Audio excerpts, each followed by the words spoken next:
Hello friends, my name is Cindy and I am one of the children's librarians at Portland Public Library in Portland, Maine, and today we're going to do our third reading of Aven Green, Sleuthing Machine, and this is by Dusti Bowling. What do you think will happen next? Chapter 13, Sves, the Swedish Dog Napper. I went back to Grandma's the next day after church because it was Sunday, and Dad was right. My brain cells felt good and rested after sleeping for about 100 hours straight. Mom dropped me off so she could go grocery shopping, and Grandma and I sat on the couch. I broke out my magnifying glass and cleared my throat. We've looked outside, I said, but we haven't really looked inside yet. Grandma sighed. I know he's not in here, sweetie. Of course I know that, Grandma. I just mean maybe there are some clues inside about where Smitty might have gone. If you think so, said Grandma. First, we should look in the freezer, I said. So we did. I saw there was mint chip in there, and I ate a bowl. And Grandma got some good grandma points for that. Now that my brain cells were adequately fed, I told Grandma to take my notebook, and I picked up the magnifying glass between my chin and shoulder and headed toward Grandma's bedroom. I dropped the magnifying glass on the floor, then held it between my toes and studied the carpet. It was pretty dirty. Dirty carpet, I told Grandma. Please write that down. Grandma frowned, but when I gave her a serious look, she started writing in my notebook. I just don't know why that would be helpful, she mumbled. You don't know what might be helpful until you find it. I looked under Grandma's bed and saw a ball under there. I kicked it out. What's this? Is this Smitty's toy? Grandma shrugged. I don't think so. It had letters on it. S-V-E-S, I said. Who's Sves? He sounds Swedish. I waited for Grandma to look impressed that I said such a smart thing, but she just looked puzzled. Like a Swedish artist, I added, or a Swedish teacher, or a Swedish handyman. I don't know any Swedish people, Grandma said. I think this guy Sves might be the clue to finding out where Smitty is. Like maybe he dog-napped him. I thought a moment. Sves, the Swedish dog napper, I whispered to myself. It sounded about right. This Sves could have lured Smitty with this ball, then grabbed him, dropping the ball at the same time. I don't know, honey, Grandma said. Maybe it means something else. But I really liked my new hypothesis. And lucky for me, old people still had phone books. Grandma, where's that giant phone book of yours that everyone else throws in the recycling except you?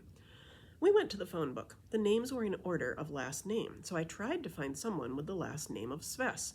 I remembered how things are alphabetized from school. I finally found the name of Svart and laughed, but Grandma didn't get the joke. Oh, and here she is with the Sves ball.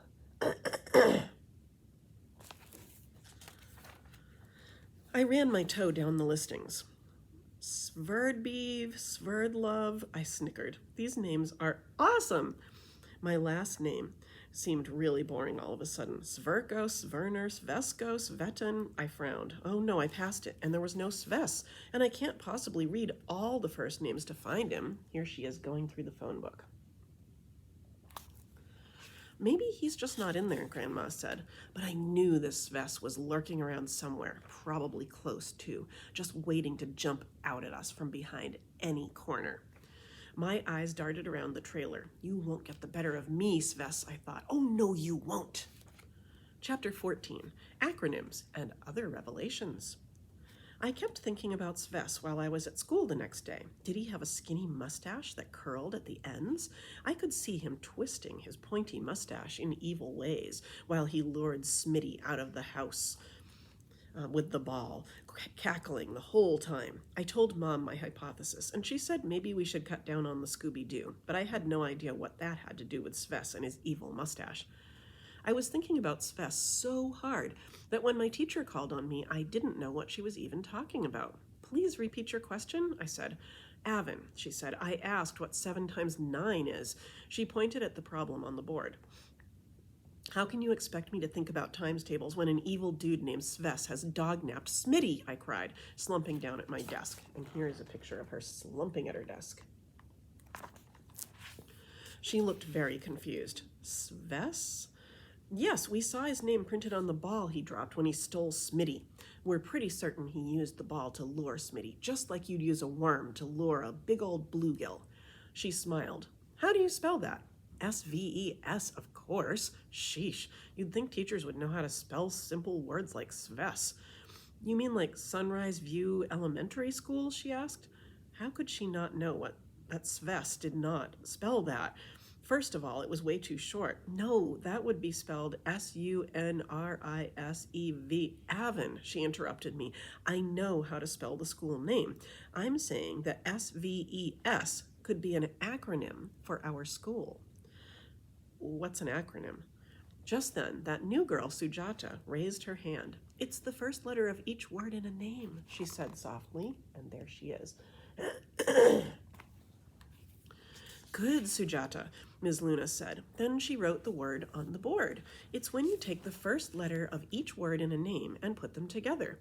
Oh, I get it, I said. ALG is my acronym. Yes, said Ms. Luna, except we call those initials. Because English is tricky, I said.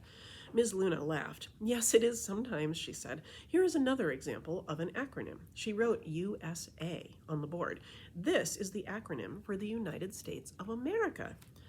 But shouldn't it be TUSOA? I asked. Well, she said, rubbing at her forehead, leaving a big chalk splotch on it. Sometimes we leave out the important words. I shrugged. I think the is a pretty important word, if you know what I mean. I would never say I need to go bathroom, because then I would sound like a big baby. Anyway, she sighed, SVES is the acronym for our school, and we write that on a lot of things. And doesn't your grandma live right up the street? I stared at her. What are you saying exactly? I'm saying, Aven, that the ball probably came from the school and not from some dog napper named Sves. I jumped up so quickly that I knocked my chair over. Oh my gosh, someone from our school dog-napped Smitty? Ms. Luna did not think that anyone from the school had dog-napped Smitty. But what about all the crime around here lately, I said. This school is riddled with crime. I thought about Ms. Luna's missing lunch and the brand new lunch bag. I thought about the mess in the cafeteria. I thought about the big cake disaster. And that ball, Sves. The paw prints and path of poop leading so far across the field behind Grandma's trailer. And of course, Smitty loved to eat cake, bread, and bagged lunches. I felt like some new hypothesis was forming in my mind, but I couldn't quite put my toe on it. I slipped off my glittery ballet flat and dug around in my bag with my foot until I found my magnifying glass and recording pen. Good thing I'd brought them today. I'd had a feeling I might need them. Ms. Luna, I said politely, can we take a class trip to the alleged teacher's lounge?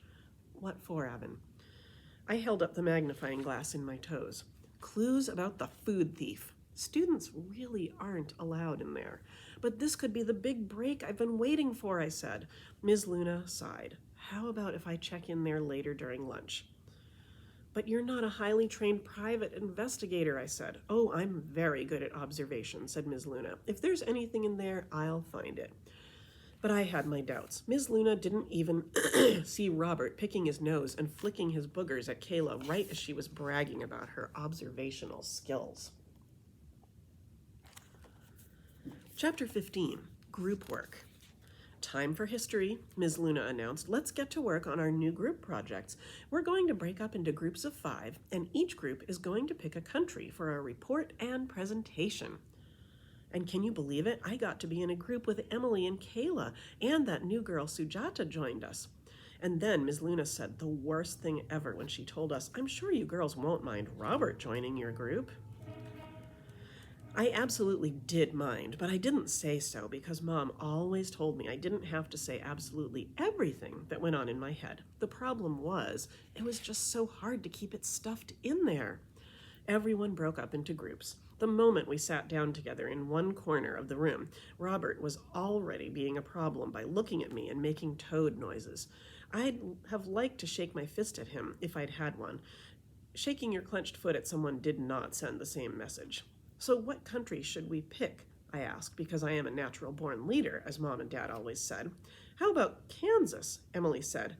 Emily, that's not even a country, I told her. Yeah, it's a city, dumb toad, Robert said. It's a state, I corrected him. No, it's Kansas City, Robert said. Kansas City is a city, I said. Kansas is a state. Here she is arguing with Robert. Everyone looked confused already. How about India? Sujata said, so softly we could barely hear her. Robert rolled his eyes. I've never even heard of any. Sounds like a belly button. She said India, I told him, but I didn't add the word stupid face like I wanted to. I just kept all that stuff stuffed inside my head where it belonged. I know a lot about India, said Sujata in her quiet voice. My grandparents lived there, and we could make Indian food to bring in for everyone when we do our presentation. Awesome, I said. This Sujata was really smart. And what she said got me thinking about food, because I was always hungry at school. Smitty was always hungry too, and the food thief seemed awfully hungry to steal so much food, and I don't want to do India, Robert cried, right as I was on the brink of a major revelation. I wanted to scream because I seriously could not work or think with this boy. Then our whole group erupted into shouting because of Robert. Ms. Luna stomped over to our group. What in the world is going on over here? We all pointed out at Robert. Out in the hallway now, Ms. Luna said. When we got out there, she peeked next door and asked the aide to come watch over her class. Our class shared an aide with the class next door, but we hardly ever saw the aide because that class next door must have been a real handful. Once the aide was inside, Ms. Luna closed the door and stared down at us, arms crossed. Now, just what is the problem? I was clearly the leader of the group, so I spoke first. We all want to do our project on India, but Robert won't agree, and this is all very frustrating because what I really want to do is investigate the alleged teacher's lounge and not work on this project. Ms. Luna tapped her foot. Aven, I already told you I'll look in there later, but I need to look now, right now, I said. Why? Because the evidence could be disappearing every single second we wait. What evidence? Asked Ms. Luna. Food thief evidence, I said. Ms. Luna rubbed her forehead. She was doing that a lot today. Okay, fine, she said finally.